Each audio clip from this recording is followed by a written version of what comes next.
Imagine a force so powerful it can reshape continents, displace millions, and destabilize economies. Not a superhero or a villain, but a reality we've all contributed to. Climate change. Today we're not just talking about rising temperatures, we're diving into how climate change is rewriting the rules of our planet, connecting disasters, displacing communities, and testing global unity. This isn't just a story about polar bears or melting ice, this is about us, and how we respond will define our future. Climate change isn't a lone actor, it's a chain reaction. Take the 2020 Australian wildfires. Over 46 million acres burned, but the fallout didn't stop there. Smoke drifted 7,000 miles, choking skies in New Zealand. Meanwhile, melting Arctic ice disrupts ocean currents, triggering freak storms in Europe and droughts in Africa. This isn't coincidence, it's interconnectedness.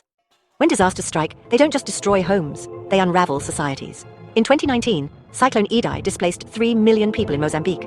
Many still live in tents, their farms salted by floodwaters. No jobs, no food, no stability. And here's the kicker: climate-driven instability fuels conflict.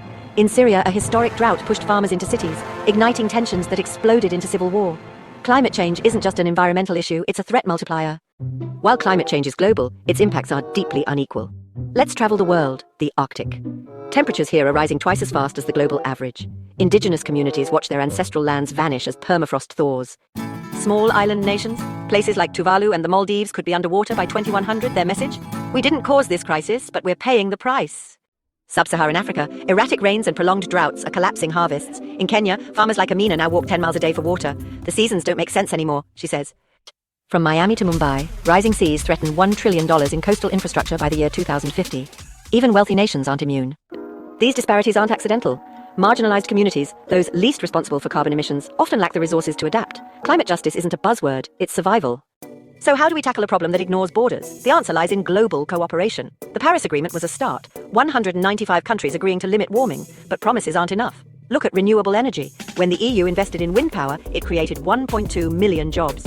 When Kenya built Africa's largest wind farm, it cut emissions and powered 1 million homes. Collaboration works. But we're racing against time. The good news? Solutions exist.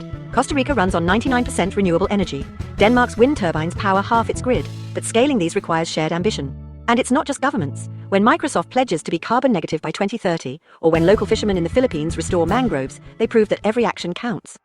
Climate change is the ultimate test of think global, act local. Here's how you can be part of the solution. 1. Demand policy change. Vote for leaders who prioritize climate action. 2. Support climate justice. Amplify voices from the hardest hit regions. 3. Reduce your footprint. Eat sustainably, cut waste, and choose renewables. 4. Stay angry, stay hopeful. Share this video. Talk about climate change. Push for systemic change, because no one can tackle this alone.